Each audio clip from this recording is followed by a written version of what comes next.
Good morning, folks. This is Bob Studebaker. We're out here at the Tulsa Farm Show, and it gave me a chance to get some information out of my good friend Joe Bealey.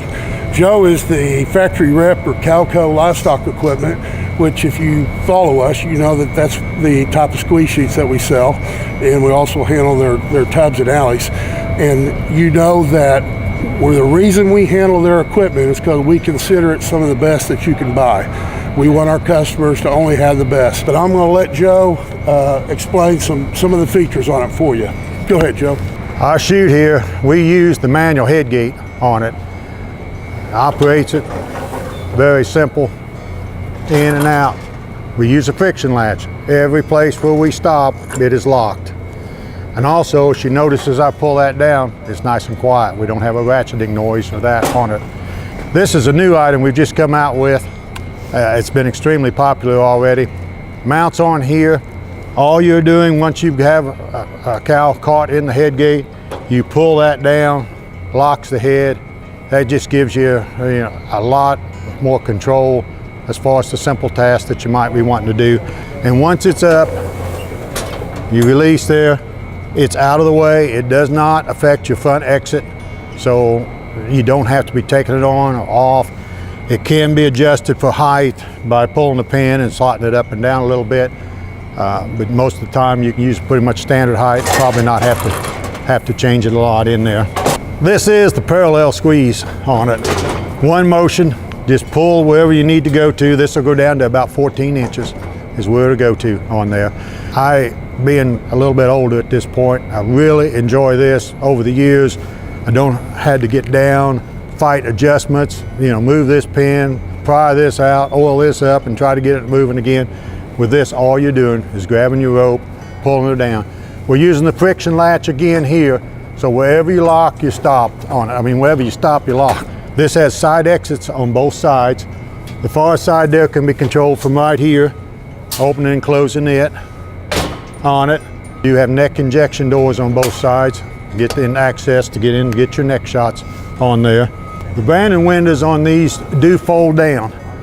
And when they fold down, unlike most fold downs that stop about there and you run your shins into them all the time, they go right down flat so you can get right up there and get in and do whatever you need to do. Seeing restraining rails in here, this is an option in the chute that is available for people who want to possibly start some club calves or something like that, just to get them a little bit used to being worked on the side. It's also pretty popular at times for getting a cow started to nurse, milk a cow out or something like that, because it allows you to open that side up and still have them restrained in it. But you do have the ratchets for the humping bar. And what you're doing with that is you're simply putting it in here at the back, and you're able then to just work it forward. You get that other side a little bit forward on that, give you some leverage to crank that down. Gives you extra restraint, holding forward. The other feature here is your kick plates. Just throw these two latches. That kick plate comes totally out, so you can lay it off the side. You're not trying to kneel on it or get up there on that. Have it totally out of the way. From there we move back to the palpation cage. Palpation cage here is what we call the bump doors. When you want to go in a palpation cage, you usually have your hands full, your mouth full, something behind your ear.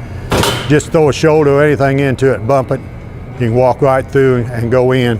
In the palpation cage, as well as the chute, we use the rubber board flooring in there.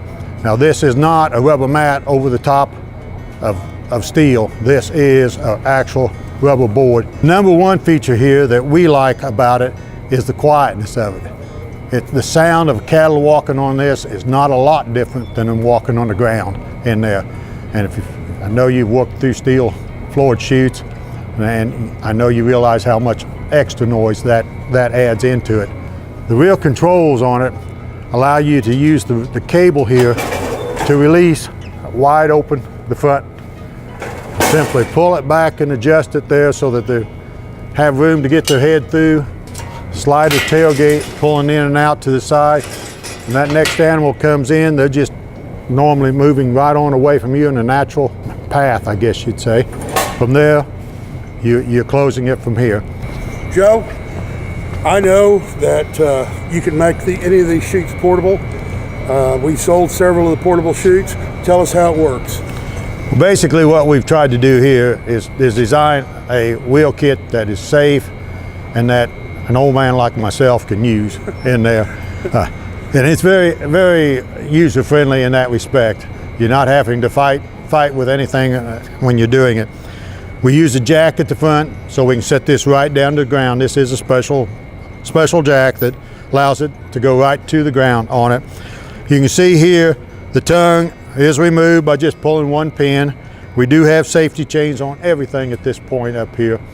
But the key on this is you're not trying to shove a cart back in there and lock things in and pick stuff up and do all those things. All we're simply doing here, we attach a cable to the front of the chute there. We're using brake winches on these winches here are positive both directions on it. You just simply start cranking on it. What I will do when I'm putting one up, I crank one up about halfway. I go to the other side, I crank that one, and these are separate winches on each side, same setup. Crank that one all the way up. We have slide pins here that lock in. We have a double safety on it there, a bracket that comes in front, and then a pin that goes in as well. Once you lock that one in, I come back over here and I finish cranking this one up and lock that one in place. Go back up there and jack that jack up to the right height to go to my truck, and I'm ready to go. And this is, not only is it something that an old man can put up to go, but it is something that is roadworthy. You can run these down the roads. We've many times, we're out of Indiana, we've delivered them 600-700 miles away just simply by pulling them when we didn't have anything else going that way. They do track extremely well, run down the road as well on it. The other important thing to note here is that once you have set this down, getting ready to work cattle, you remove your cable from up there, you can pull one pin here, this whole assembly slides off and is out of the way. So when you're working cattle, you have nothing to walk around. Same, of course, on the other side as well.